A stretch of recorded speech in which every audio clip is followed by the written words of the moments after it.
Hey guys, it's Jody here, and I have State Representative J.D. Prescott with me.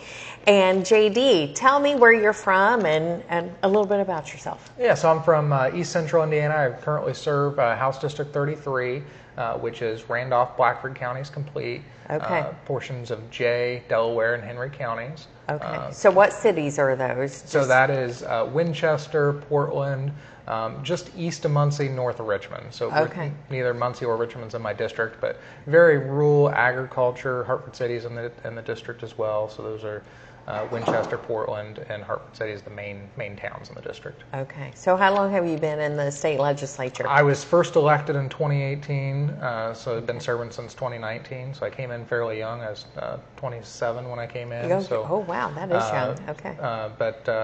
But yeah, it's gone quick. And are you a farmer by trade? Did I hear that right? So our family farm is a little over 4,000 acres in Randolph County. So I grew up on the family farm. My brother and I'd be fourth generation. Nice.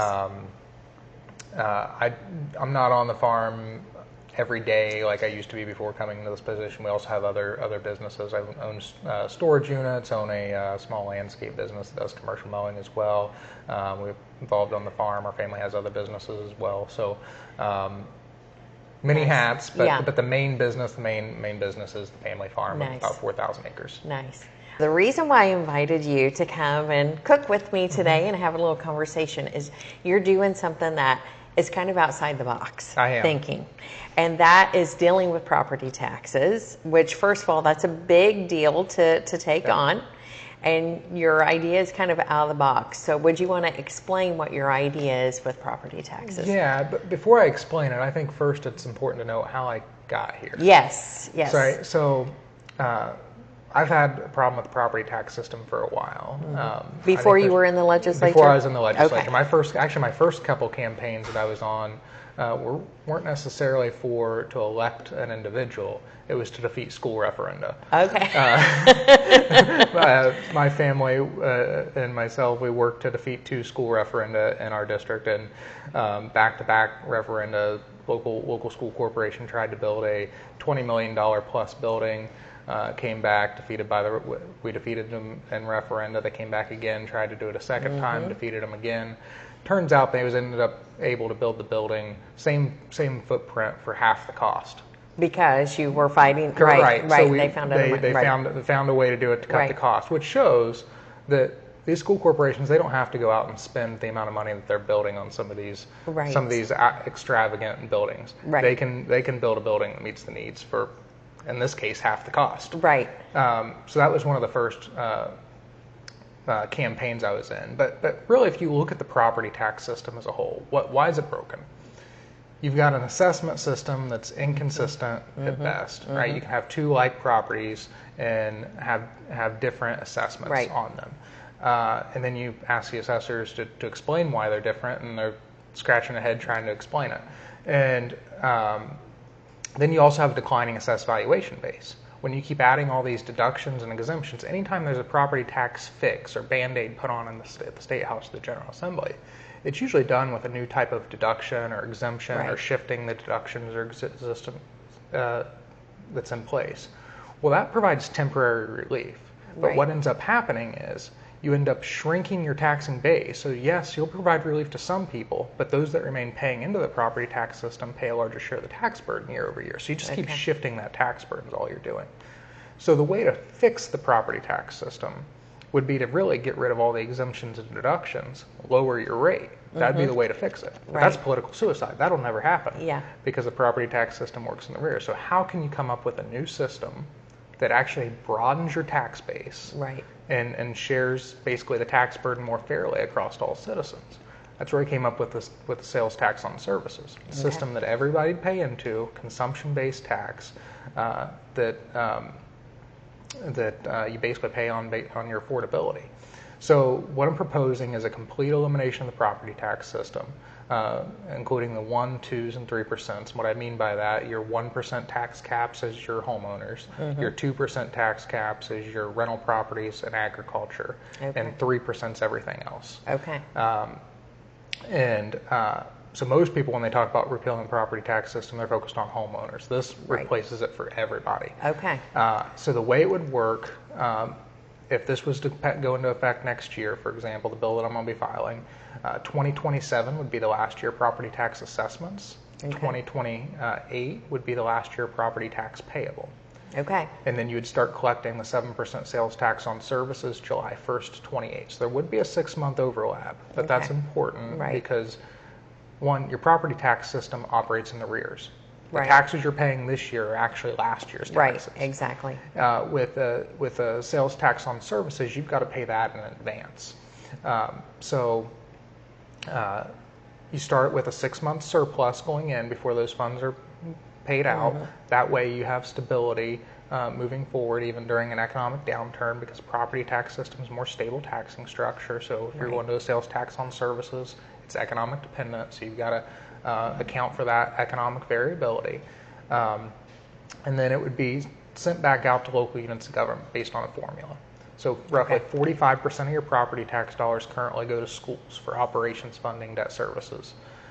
And so what we do is we put 45% of the dollars going to schools to offset what they were getting in property taxes. Those dollars would follow the student just like they do in the education fund. So this is also an expansion of school choice in that regard. Okay. And then 20% would go to counties, 20% would go to cities. So 2 separate buckets there, but we're looking at a formula of 75% emphasis on population, 25% emphasis on miles of roadway. It'd be the same for each of those buckets. Again, separate buckets, but similar formulas on both of those. And then that way it's fair for both a rural versus an urban community. Okay. And then, because in rural communities we have a lot of roads but little population, but yet you still have to pay for those roads. You still have to pay for the infrastructure. Right. Same vice versa with the urban areas. They've got both high number of roads and population, so it ends up working out well. Then township government, fire districts, fire territories, library boards. That's where it gets complicated because they're so inconsistently funded across the state. I'll be honest, really no formula works great for those. So what I ended up doing is doing a 5-year look back, average the net levies, rate of inflation adjustment moving forward, and that's what we've got in the bill for there. And honestly, that's kind of a placeholder. I think you really need to have a more serious conversation about township government and funding there to get that dialed in right. But that would work to get the policy established. And then TIF districts would be the last category. When it's TIF districts, that's a tax increment finance district. Those would eventually go away. So what we're doing is no new TIF districts could be created. No new debt could be taken out on the property tax system in general upon passage of the bill, and importantly, no new school referenda moving forward upon passage of the bill. But on funding TIF districts, we'd pay the bonds off from the TIF districts through the revenue coming in on sales tax on services.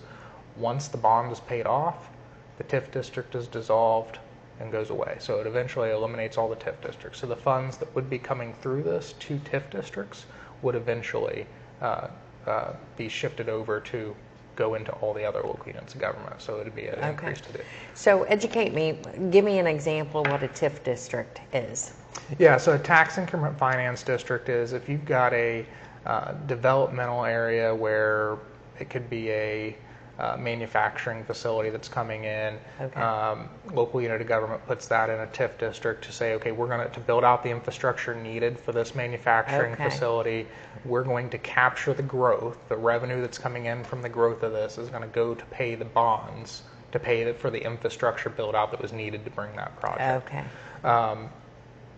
So it's an economic development tool to upfront those costs, but then pay it off versus the revenue generated from there. So you're not shifting, essentially, so you're not putting it on the backs of other taxpayers in the community to pay for the development of a manufacturing facility. So how would those sort of events get paid for in the future? Let's say like at I-70 here in Clay County, let's say that we wanted to bring some industry, needed to do some sewage and lines and water lines. How would we do that? Right. So you do that. It doesn't do away with economic development. It just restructures it, right? Because if there's no property tax system, there's no there's no area to allocate for a TIF district. So the way you would do it is the additional revenue that's coming into the counties and the city governments from this new system, they would be able to set aside a portion of that fund to use for economic development portions. So instead of it going through a appointed board, that's the TIF district boards that are put together, they would go through your county councils or through your city councils, depending on whether it was a county or a city project. So they would have direct control over their economic development. So your dollars. elected officials would actually have control over the money instead of an appointed board that the citizens have no idea. Correct. Liking that already. Yeah. Okay. You're putting it back into the hands of elected officials. They would be able to allocate the dollars for economic development purposes, whether it be road infrastructure or needs to bring a project in, whether they took those dollars for economic development purpose for quality of life, if that's what they need, if it's more bringing in a manufacturer but they need quality of life type projects in their area, or it could even be a land acquisition fund or if they want to have a fund to pay for a piece of equipment that's going to bring more jobs into the community on a business that's already existing. They would have full autonomy on what they do with their economic development dollars. Okay, so they couldn't really hide behind their economic development boards and stuff like that, or would there still be a need for economic development boards, do you think? They could still have an economic development board and allocate those funds to them, but they don't have to. The county councils would be able to do it directly, or they would be able to have an economic development board and just fund them through the county. So your plan, would it tax all services? Like you go to your doctor, would you get taxed for your doctor's visit? If you have to visit your attorney to create a will, would it? Yeah, great question. So what services would be taxed? Right. So there would be exemptions to the bill. Okay. So healthcare, social services would be sales tax exempt. So your doctor's visits, nursing homes, assisted living, actually daycare would be in this category. Oh, really? Okay. That would be sales tax exempt. So that would all be sales tax exempt. Any area that's currently sales tax exempt on goods would remain sales tax exempt on services. Okay. I will throw out the caveat with data centers, though. Data centers currently have a sales tax exemption on goods. If they're not going to be paying property taxes, I think they should be paying sales tax on goods and services. Right. So I would be adding clarifying that they would still be paying sales tax on services with this proposal, and then education would be the last category. Okay. Most education would already be sales tax exempt. Okay. Being nonprofit, but that way we're treating public and private education on a level playing field. So college tuition would be an example, would be sales tax exempt. Somebody having piano lessons or music lessons or a tutor, that would all be sales tax exempt. Okay. So the easy way to know whether you're going to pay more or less with this plan, based on those exemptions listed, is if you spend for every $1,000 you pay in property taxes, if you spend $14,300 in taxable services, you'll pay the same amount of tax liability, that same $1,000 tax liability. Okay. So if you got a $5,000 tax bill, you multiply 5 times $14,300, that's how much you'd have to spend to pay the same amount of tax liability. Okay, all right. So ballet classes, would that be considered an education? That is a great question. I haven't had that one come up. Okay. I would put that probably more in the recreational category, but I'd have to go through this. And in some of those where it's kind of in the gray area, it would be up to Department of Revenue how they interpret on their exemption. But they would be the ones that ultimately be responsible for determining whether that is an educational or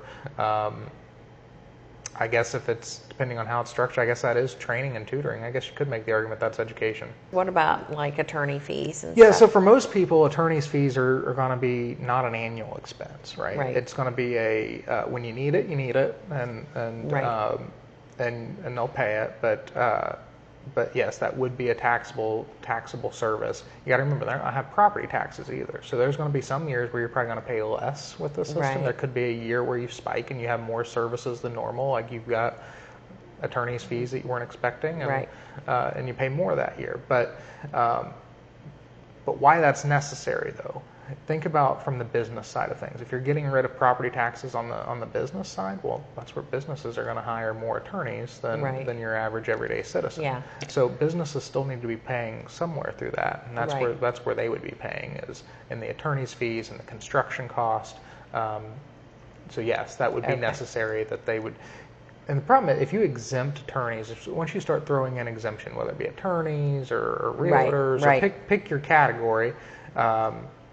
If you start adding in too many exemptions, you wouldn't have enough revenue to come in to replace the property tax system. So actually, the biggest complaint that I've heard about this is my proposal actually brings in more revenue than the property tax system. I've heard that one too. Yeah. Yep. But that's important though. Because one, you've got to build up a healthy reserve to provide stability for the bond markets moving forward. So you actually have to create a very large, very healthy surplus. Okay. The other part of that is, I understand how the political process works. I've been in the General Assembly long enough to know no bill that I've introduced has ever went through and hardly any legislators introduced goes through the General Assembly unamended. Right. So knowing that every organization out there is going to be fighting for an exemption. You got to start. I'm starting at 7% for a reason, because if there's an exemption that gets added in that maybe I don't want to be added in, but it gets added in anyway, it's going to decrease the revenue coming in. So I need to have enough margin in that to be able to still stay at 7%, because I would hate to go out and try and sell this plan at 5.5% or 6%, which is really what's truly needed. 5.5% is what's truly needed to replace the property tax system. But if I started there, and then all of a sudden exemptions got added that I didn't want to come in, and then all of a sudden I've got to raise it to 7%, people come unglued. I'd rather start at 7%, try and keep this thing clean. If I am able to keep it clean, then I can decrease the rate to as low as 5.5%, maybe 6% moving forward. So I'd rather under promise and over deliver versus the other way around. So, see, we're in one of those quirky businesses where food, you go to the grocery store, the food's not taxed, you know, but we prepare it, it's taxed. Correct. So we are collecting sales tax, and we pay the sales tax, and we get, you know, a little bit of a discount for the collector fee, you know. So it doesn't bother me, you know, the whole idea of the sales tax doesn't bother me personally.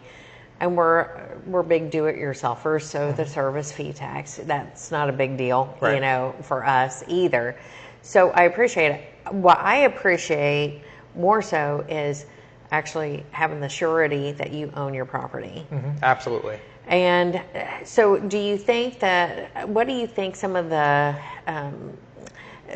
comebacks are going to be that they're going to want to change? Do you think that some people will say, okay, maybe if it's just on their home that they live in, you know, that those can be, you know, not have property tax, but, you know, maybe your business is taxed, or your farm is taxed, or, you know, you live on 20 acres, maybe the first 5's not taxed, but the, you know, 6 through 20 is. I mean, do you think any of that are you hearing chatter about that? Yeah, so actually one of the things that's come out with this listening tour that I've been doing, it's brought increased attention to it, and it's actually brought to light a problem that's been brought to my attention on the bonding markets, would be there's actually a clause in most local government bonds that are by the property tax system where they can't be refinanced for a period of 10 years, which means to roll them over, the existing bonds over to a new system, you've got to wait until that clause expires to where you could refinance. So that means we are going to have to, I am working on modifying this plan to where you're going to start with homeowners and then move the 2 and the 3% later once you reduce that. So what I'm looking at is I'm updating the proposal, and I'm actually still in the works of vetting these changes out with bonding agencies and others to make sure. So this is still in the works. What I'm looking at doing is starting with homeowners first, which is roughly $3.4 billion of the property tax dollars are your homestead properties. So phase those in first within the first 2 years. Implement the 7% sales tax on services, but add business to business as an exempted category. So businesses would be exempt from sales tax on services. Because businesses would still be paying property taxes. But they would be paying at a reduced rate because if you're bringing in a 7% sales tax on services, if you exempt the categories that would already be sales tax exempt, and you add business to business as a sales tax exemption, that brings in roughly $7 billion. So double what you need to replace the homeowners portion of the property tax system. You could still set aside a portion of that for healthy reserves, replace the losses to local units of government, and then reduce the tax burden for the 2s and the 3s at the same time. Gotcha. So they still get some tax relief as it's rolling in, but that could be phased in. You also have Senator Mishler up in northern Indiana. He's had a plan for a couple sessions now to do a full homestead deduction or repeal of property taxes for homestead properties. Didn't repeal it for the 2s and the 3s. So that's an alternative plan that's been out there. So there are different concepts that are being talked about. But yeah, my goal is to eliminate completely all property taxes, but there will have to be a lengthened runway because of that. Okay. See, I love the fact that you're admitting that you don't know everything until you go and listen to the people, and I love the fact that you're open to hear what you don't know, so you can be knowledgeable and fix and make corrections. So kudos to you for being open-minded and being teachable. So thank you. Anyway, help me understand this. Clay County, this is the county I know. So the sales tax that we collect here,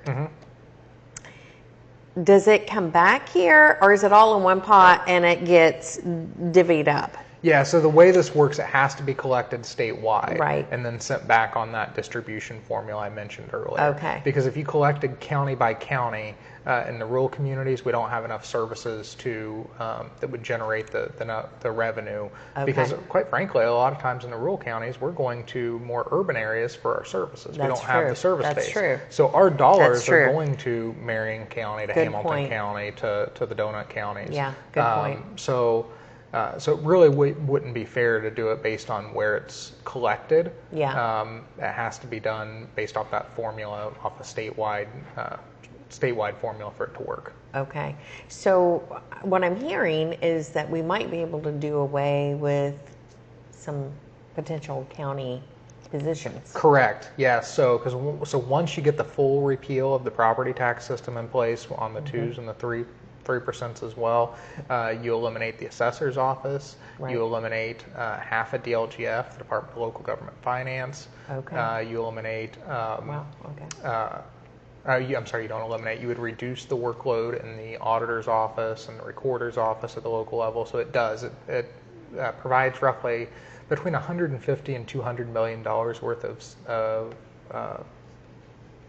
It would save taxpayers roughly between $150 and $200 million worth of savings annually, just in collecting the tax. Would you still need like the county treasurer then? Yeah, you'd still need the county treasurer. County treasurer would still be, responsible in paying the bills and getting those submitted. It would reduce the workload though for the treasurer and the auditor's office though quite greatly. So you could possibly consolidate a lot of the resources between those two departments. Okay. Would anything at the local level need to be beefed up with your plan, or not necessarily at the local level, at the state level though. Okay. Department of Revenue would be tasked with collecting the sales tax on services. Okay. So there would need to be a one-time expenditure to make sure that they have funding for compliance training for businesses that aren't used to collecting sales tax, that would now be required to collect and remit the sales tax on services.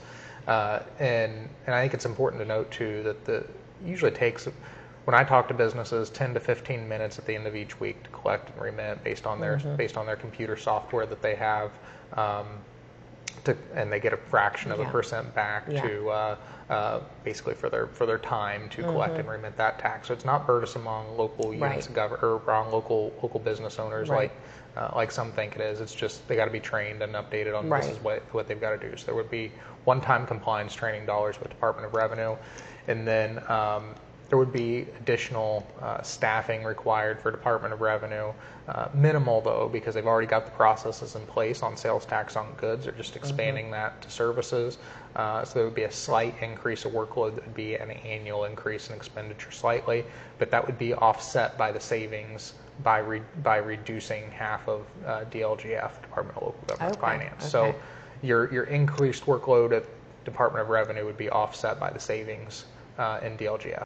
So Vivian's recording for us. And Vivian asked a question. So we got a question from the cheap seats. That's right. Here behind the camera. Vivian, go ahead and ask it.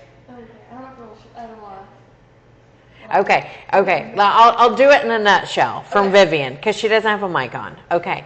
So some states like New Hampshire, they don't have a sales tax. So she's wondering, will this affect people going outside of Indiana for services so they don't have to pay sales tax? Yeah, so I live in a border community myself on the eastern side of the state.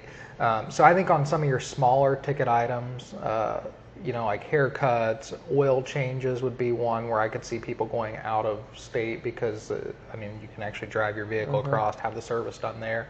On those smaller changes, you could see some of that. But I would say on those smaller ticket items, that's going to be minimal. On a $20 haircut, you're looking at a $1.50 tax. Most people are tipping. Tax. Yeah, most people are tipping their hairdresser, so it's if anything, it's going to cut into the tip probably more than anything. It's going to be minimal there. Right. But on your larger ticket items, that's where most people are concerned. Your construction costs, your attorney's fees, your realtor fees, but those are all areas where they're licensed in Indiana. So if it's a service that's in Indiana, even if it's an out-of-state business, they are still required to collect and remit the tax. If they're not collecting and remit the tax, they're putting their business licensure at risk.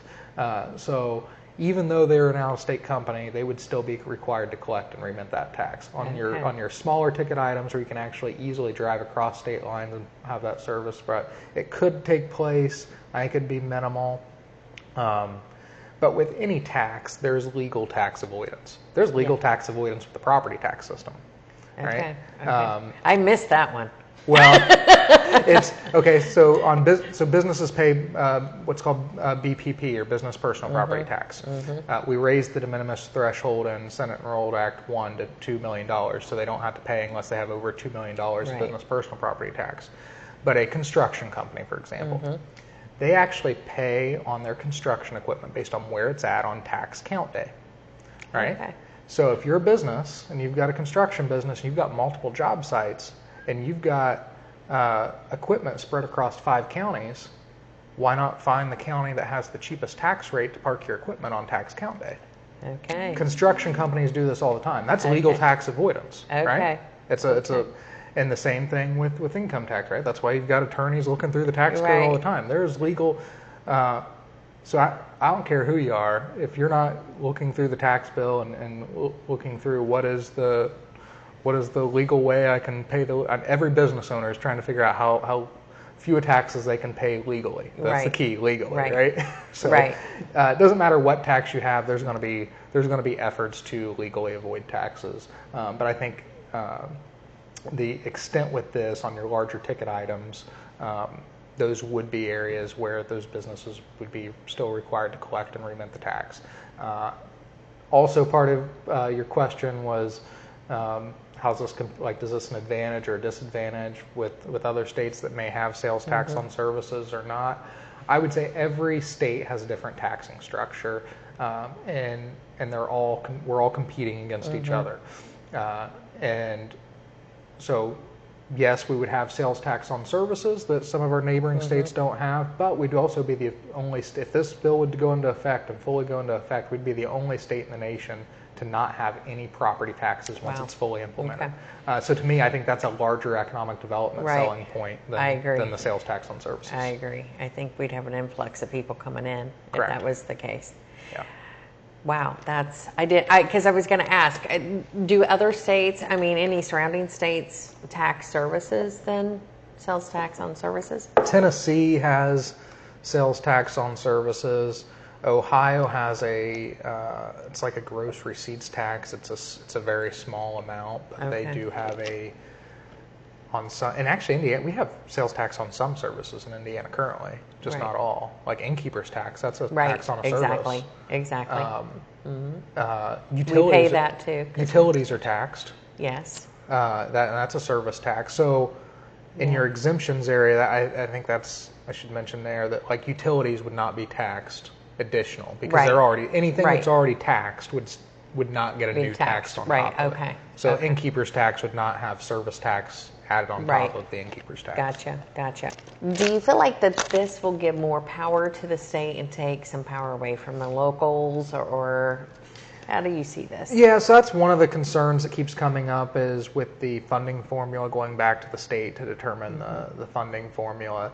But I also hear from locals all the time that they don't have control of the property taxes because they're operating under the rules that the General Assembly create, and they point a finger back at the state on the property taxes. So my argument back to local elected officials is you can't have it both ways. Either you have control of the property tax system now, and you're just not lowering rates, or it's the state's responsibility to fix it. So you tell me which one it is, local government official, and then we'll go from there. But I will say that having a statewide distribution formula is probably honestly my least favorite part of the plan, because it would be the state, taking and doing that. But local units of government would still have complete flexibility on how they spend those dollars. So even though we are shifting that to where the state would be responsible for that funding and distribution method, which, like I said, admittedly, that's not my favorite part of the plan, but that's the only way that this plan works, is to do it. So if there's an alternative way to do it, to generate enough revenue, I'm all ears. But nobody showed me an alternative way. Is there anything that kind of protects the citizens at the county level from kind of going amok with some the main thing is, I mean, the like with the TIF district funding being eliminated, and then your economic development has to all fund through the county elected officials. It's more transparent. So you're going to have direct oversight over your local elected officials. If you don't like what they're doing with it, you vote them out. That's the easiest answer for you. But one thing I didn't mention at the beginning with the revenue coming in, we would set aside a portion of that 10% off the top into a revenue distribution, basically a reserve account. So the state would maintain healthy reserves for those economic downtimes. So that's important to know. I think it would also be important to add to the bill that would require a certain percentage of these funds to be set aside at the local level for a rainy day fund. Because local units of government, they're not going to be able to just go out and pass a school referenda to build a new building, for example. They lose referenda ability. They're not going to be able to just go out and raise their tax rates to do a new project. So they're going to have to budget just like families all across the state. And actually, if they're going to take out a loan, they're going to have to set aside money, build up reserves. That way they can have a healthy down payment for that bond before they take it out. So so you're moving from a system of the property tax system. Ironically, it actually encourages local units of government to go into debt. This system actually discourages local units of government from going into debt. I like that. So is there any way with this plan we can beef up the public access counselors, staff, and...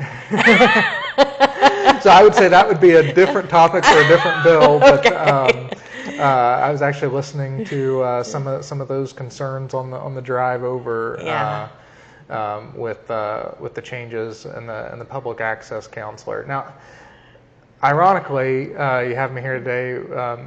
The bill that the most recent changes to the public access counselor is actually in one of my bills. Oh, is that okay? To where I had a bill a couple years ago on rules of decorum, and the Senate added language on the public access council. It wasn't my language, but the Senate added language on the public access counselor that I accepted and concurred upon on my language. And really, the previous public access counselor is putting out some opinions that were not backed by statute or the Constitution. They were. It was a gray area in law, and he was giving out opinions. So, based on what happens in other states, this is the way I think you should do it, but it wasn't. So what we ended up adding in that last bill was the last changes to public access counselor. That the opinions have to come from Indiana statute or the Constitution. They cannot just pull out something from California's statute or Constitution and say, this isn't addressed in Indiana, so we're going to refer to the California language. They can't do that. They've got to refer to strictly Indiana language. So I think those were good changes that was made in that. I think we still need to make sure that we're doing a good job of being transparent and having public access counselor being able to get those opinions back. So there's a balance.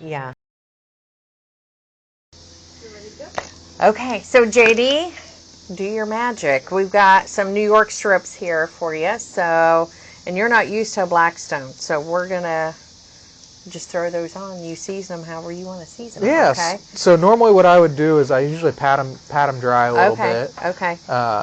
And then you put a little bit of olive oil. You said, right? Yeah, I put a little bit of olive oil down, let that heat up. I'm gonna go ahead and season with some salt. This one's pretty seasoned already. You can tell how that oil is kind of doing its thing. But on the steak, season them with a little salt and some ground pepper. Just got a little heavy there. And typically you would not have your controls on the other side of you where you're working, but the control side looks better. So I'm feeling the heat from this. We'll let it sear a little bit, and then we may have to back off on that heat just a tad. So you're putting salt and pepper and garlic powder on those. And then I'm going to flip it on the other side, do the same thing, pat that side down. Okay. Dry.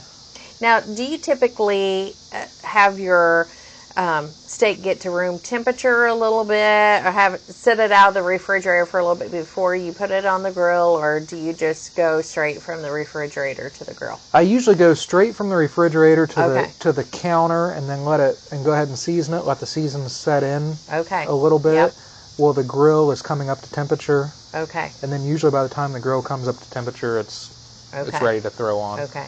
So are you a charcoal grill, gas grill? What kind of grill person are you? I've actually got multiple, just because it depends on what mood I'm in. I've got a smoker that actually smokes meat on. It's one of the wood pellet ones. Okay. And you always got to remember to get the sides too. A lot of people forget the sides. Oh, look at you! You're like serious about this. And then. Most of the time I'm on a gas grill. It's just quicker and easier. Now, are you one of those people that you will grill whenever there's snow on the ground, or are you a seasonal griller? I will grill when there's snow on the ground, but I don't go out in the snow. I go out in the heated shop and... You move the grill whenever it's winter time? That's right. I love it. I can get these on. Okay, that sounds good right there. Sounds like it should anyway. And I'm going to go ahead and do the same thing to these two Okay, here. Sounds good. And these are a little thick. These are probably about an inch thick. We get our meat from Myers Market. No, it's not the big, the big store, Myers Market. There's a local shop in Beau Baird's district in Greencastle that the Myers family owns. Mitch Meyer is the owner, and he does great. Has been great for us. So anyway, that's a great way to do it. It's always good to buy and shop local when you can. Yeah. You get better quality and better service too. Yeah. And we've got butter going right here. I'm going to pull this off. Yep. We've got some melted butter to go over the top when we're done. And we get most of our beef from one of the local farmers that raise cattle in our area. I mentioned earlier that my brother actually raised some bison, so we had bison at one point too. So did you eat bison very often? I kept when he was raising it, I kept quite a bit in my freezer as well. I honestly prefer beef to bison. The bison doesn't have enough fat in it. Yeah. It's a very lean meat. I like the ground beef more, the ground bison, I guess. Yeah. More for certain things, but you really need to get that fat in there to get the marbling, get the flavor in there. My husband had alpha-gal, from the tick, and this is the first time we noticed that he had it. Figured out he had it in 2007. This is the first year that he's been able to start eating beef again. And but we did bison a lot, but we do a lot of pork. So we do pork as well. So actually, my boys raised 4-H pigs this year. Oh, good. How'd they do? They did well. This is our first year doing 4-H, second year doing 4-H, first year doing pigs. So we've got a little bit to learn on the show pigs. It's changed a little bit since my wife was in 4-H. On what they're doing to get these animals, finished out. So, Yeah. but I think they did really well. They enjoyed it. They had fun. Good. So did you like have a camper at the fair and stay at the fair? Or? So we didn't have our camper park there, but my in-laws had their camper there, so they went back and used that. Yeah. Fairground's only about 15 minutes from our house, so we just drove back and forth most of the time. But we've got so this has been on for about 3 minutes. So I'm gonna go ahead and flip this one. It's stuck a little bit there. Yeah, a little bit. Man, it smells good. I wish that you guys could smell how good these New York strips are smelling. What are you looking at? And do you use a thermometer? Let me ask that question first. I do. I go by time, and then I can get pretty close, and then I use a thermometer to finish it off. Yeah. And it depends on what style I do. Every now and then, I'll do a reverse sear with the smoker. Yes. That way you can get that smoky flavor on it. So I'll actually bring it up to temperature, get it close, and just throw it on to get the final sear. So that's always a fun way to do it too. Yeah. That makes it a little easier, and you don't have to use the thermometer as much because you got the meat thermometer in the meat during the smoker, so it's a little easier. But now, are you one of these people that you smoke anything, like you'll smoke cheese and eggs and all that kind of stuff? I don't necessarily do everything. Yeah. I'll do some side dishes. My wife really likes when I make some Brussels sprouts in the smoker. Okay. We'll sear some Brussels sprouts, and I'll create kind of a glaze with brown sugar and maple syrup and a little bit of bacon cut up over top of it with some Brussels sprouts. Taking a very healthy vegetable and making it unhealthy, right? Yeah, that's kind of what we're known for around here. That's good. That's good. So, have you ever tried a dessert in the smoker? I have not. I don't know if it would work. Because I'm kind of thinking, wonder what like something with a marshmallow top would taste like. I wonder if you could do something chocolate with a marshmallow. Well, you could probably do some sort of a s'mores type dessert. Yeah. Now you're giving me ideas. I know. So these have been on for another 3 minutes or so each. Usually, that one looks even better. Just keeps on getting better.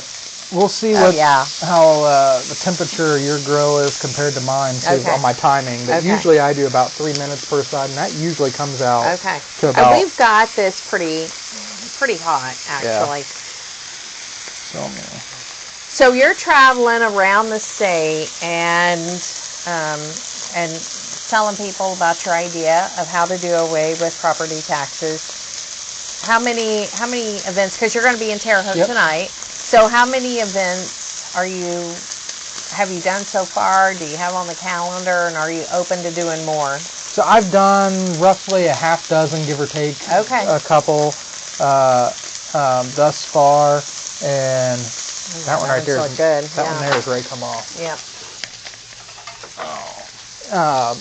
And I've got probably another half dozen planned. Now, before I take this off, if these are New York strips, you've got that big fat cap on that side. You got to render that down a little bit. Okay. Oh, look at that. That sounds like you're professional. You can tell your mom had a restaurant. Did you have to work the restaurant very much? So she sold it when I was in middle school, so I never worked like on the kitchen side of things. I did, wait tables. And I was a really good food tester. Oh yeah. Well, hey, you need that anyway. Right. I'm gonna put a paper towel down. I know this isn't kosher, but I should have brought out a third plate. There we go. So those two are okay. And sorry, and do you let them rest for a little bit? I do. I usually let them rest. And what I like to do is take that melted butter. Okay. But just kind of brush some on, or pour it? Just pour a little bit right over top of it. Okay. Or I can, or you can, however you want to do it. I'll do that while you're keeping an eye. Nice. Now, do you use a steak sauce typically? Are you a purist with the meat? As long as the steak's cooked right, I say you don't need a steak sauce. I agree. Do you have a website that people can go to follow along with your getting rid of property taxes? Yes, we've got a website, repealpropertytax.com. Okay. That's dedicated specifically for educating on building out, getting the word out on repealing the property tax system. So do you have very many legislators on board? So there's a large number growing that support the proposal, but there's still work to do to build enough. Yeah. I mean, really, it's going to take a coalition of support to get this thing across the finish line. Is this the first year that you've introduced it? I first introduced it 2 years ago, which that was about the time Governor Braun was coming out with his proposal that ended up becoming Senate Bill 1. Yeah. So that first year, I knew that Governor Braun's was going to be the bill that took priority, because that was what he ran on. Right. Now we're going to let that rest properly. And then last year, I introduced it again with some updates to the bill. So are you hopeful for this session, since it's not an election year and all that good stuff? Yes, I'm optimistic. So we have support growing. Like I said, you've got a new wave of senators coming in that are hungry, and they want to see change made, and that are not happy with the direction the property tax system going. So I think there's going to be increased support on the Senate side. On my House colleagues, more and more that I talk to think, okay, this proposal has legs. I don't know, I'm not necessarily sold yet, but I think it's worthy of the discussion. Right. And that's all that I'm asking at this point, right? Let's at least vet this thing, get it out there, and at least put it under consideration, get public testimony coming in, and get this thing in committee hearing. So how important is it for legislators to hear from their constituents? It's vitally important. I mean, if I hear from 10 or 20 people out of 67,000 constituents, but if I hear 10 to 20 people on any one given topic, that's actually kind of a lot for a given topic. So the takeaway is, if you like the idea that you've heard Representative Prescott talk about with us today, call your legislator, your state senator, your state rep, and let them know. And if there's 10, 12 of you within a district that contacts your legislature, then we may just do away with property taxes. Absolutely. And the easiest way to do that is go to iga.in.gov. There's a tab in the upper right-hand corner that says Find Your Legislator. So you can go in, put your address in, it'll pop up your state representative, your state senator, and the contact information for their offices. Perfect. Okay, why don't we taste this steak? Okay? Absolutely. All right, so we get to try this. We came back inside because it's just easier to sit at a table. Does that look like medium rare? Yep, that looks that little bit more rare, but it's I think I got yours a little bit more towards the rare side. I apologize on that. That's all right. I have learned, whenever I was young, I thought everything needed to look like shoe leather, but I have learned that the flavor is in the rare. How'd I do? Good flavor. Thank you so much, Senator Representative Prescott, for coming and sharing with us your plan. I love it. Hopefully your plan will get us all some relief. No, thank you. I appreciate it. Thank you for having me. Thank you.